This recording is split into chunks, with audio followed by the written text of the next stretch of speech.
नमस्कार दोस्तों। कहानी शुरू करने से पहले मैं आप सबको एक विनम्र सूचना देना चाहती हूँ। एक सच्चा गुरु कभी अपने आप को भगवान नहीं कहते हैं और वो अपने को भगवान की चरण रज की समान समझते हैं और भगवान के प्रति विनम्र और कृतज्ञ रहते हैं। आजकल हम सुन रहे हैं काफ़ी धोखेबाज गुरु मिल रहे हैं। भगवान के दिए हुए इस जन्म को इन धोखेबाज गुरुओं पर भरोसा करके बर्बाद मत कीजिए। जब श्रद्धा से मन में भगवान को प्रार्थना करते हैं तो सच्चे गुरु अपने आप मिलते हैं।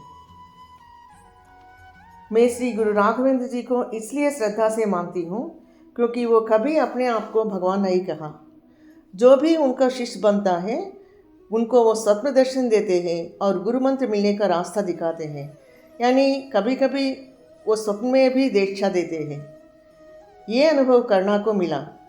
श्री राघवेंद्र गुरु श्री राम और श्री कृष्ण हयग्रीवादि देवताओं को पूजते हैं और अपने शिष्यों को भी इन देवताओं को पूजा अर्चना करने के लिए कहते हैं। अभी गुरु जी की समाधि लेके 400 साल पूरा हुआ।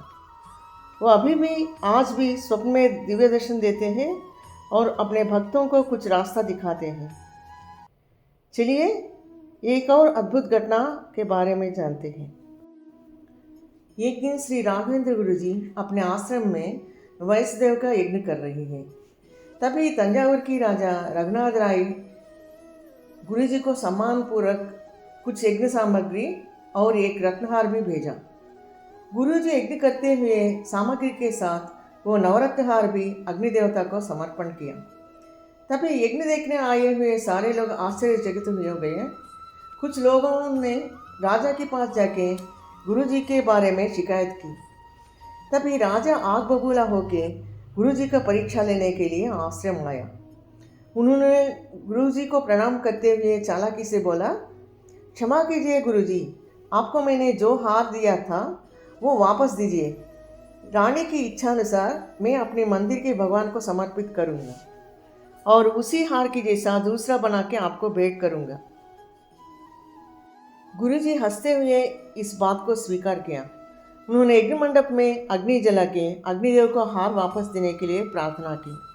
तुरंत सबके समक्ष में यज्ञ नारायण अग्निदेव प्रत्यक्ष होके वो हार गुरुजी के हाथों में सौंपा और अदृश्य हो गए।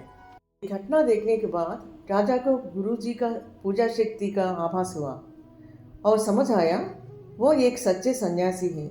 उनको किसी भी वस्तु का मोह नहीं है। राजा शर्मिंदा हुए और गुरुजी के पैर पकड़ के क्षमा मांगे। गुरुजी उनको क्षमा करते हुए आशीर्वाद दिया।